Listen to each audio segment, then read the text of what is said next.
আসসালামু আলাইকুম প্রিয় শিক্ষার্থীরা, এবার আমরা আমাদের চ্যানেলে নিয়ে আসতেছি ক্যালকুলেটর সিরিজ।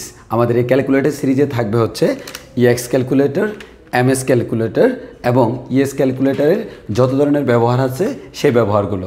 সাধারণত আমাদের দেখা যায় আমাদের সবারই ক্যালকুলেটর আছে, কিন্তু একটা ক্যালকুলেটরের মুডে যত কাজ করা যায় সবগুলো কাজ হয়তো আমাদের জানা থাকে না। আবার দেখা যায় আমরা এই ক্যালকুলেটর ব্যবহার করে আমাদের নিত্যনৈমিত্তিক অনেক গাণিতিক সমস্যার সমাধান করতে পারি, যে প্রসেসগুলো আমাদের জানা থাকলে আমাদের পরীক্ষায় খুব দ্রুত সময়ে ম্যাথ করা সম্ভব। সো আমাদের এই সিরিজে থাকবে এমএস, ইএস, ইএক্স। এক একজনের কাছে এক এক ক্যালকুলেটর আছে।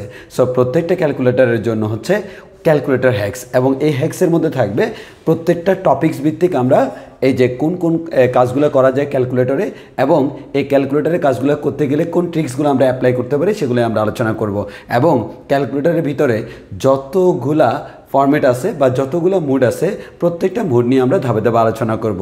আমাদের এই যে সিরিজটা আমরা কীভাবে সাজাবো, ফার্স্ট অফ অল আমরা এই সিরিজের লেকচারগুলো সাজাবো এভাবে।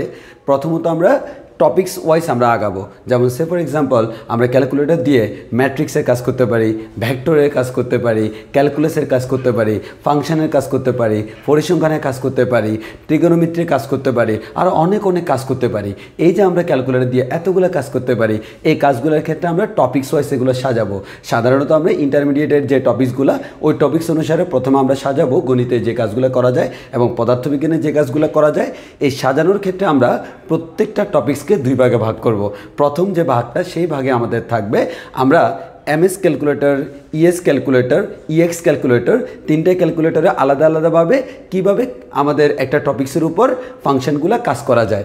আর সেকেন্ড পার্টে থাকবে আমরা যেহেতু প্রথম পার্টে প্রত্যেকটা ক্যালকুলেটরের ব্যবহার শিখলাম, সেকেন্ড পার্টে থাকবে আমি যে এই ক্যালকুলেটরের ব্যবহারগুলো শিখলাম ওই ব্যবহারটা শেখার পর আমি এটাকে এমসিকিউতে কীভাবে কাজে লাগাতে পারবো, কীভাবে আমার ক্যালকুলেশনে কাজে লাগাতে পারবো, সেটা থাকবে হচ্ছে আমাদের সেকেন্ড পার্টে। এভাবে প্রত্যেকটা অধ্যায় আমরা সাজাবো। আমাদের প্রথমেই আমরা আলোচনা করব, আমরা প্রথম যে ভিডিওটা আনবো সেটা হচ্ছে ম্যাট্রিক্স নিয়ে। তো আমি যদি একটু করে বলি ম্যাট্রিক্স আমরা কীভাবে করব।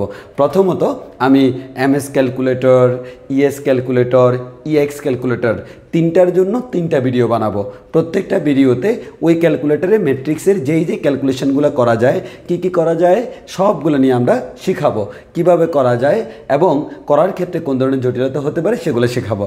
তো ধরে নিলাম আমার এমএস ক্যালকুলেটরের ব্যবহার শেখা শেষ, আমার ইএস ক্যালকুলেটরের ব্যবহার শেখা শেষ, আমার ইএক্স ক্যালকুলেটরের ব্যবহার শেখা শেষ।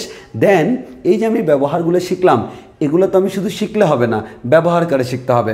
আমি কোথায় ব্যবহার করব? সো আমি এমসিকিউতে ব্যবহার করার সময় আমরা কোন ট্রিক্সগুলো অ্যাপ্লাই করতে পারি। দেখা গেছে অনেক সময় আমি জানি যে ব্যবহার করা যায়, কিন্তু কিছু ট্রিক্স অ্যাপ্লাই করলে এমন অনেক জিনিস ক্যালকুলেশন সহজে করা যায় যেগুলো করতে আমাদের অনেক টাইম লাগতে পারে। হয়তো আবার অনেক সময় দেখা যায় আমি ক্যালকুলেটরের ইউসেজ জানি কিন্তু ট্রিক্স জানি না। ট্রিক্স না জানার কারণে ব্যবহার জানার পরেও আমরা এই জিনিসগুলোকে ক্যালকুলেশন করতে পারি না। সো আমরা এবার শুরু করব আমাদের এই সিরিজটা। দেখা হচ্ছে আমাদের নেক্সট ক্লাসে। আসসালামু আলাইকুম।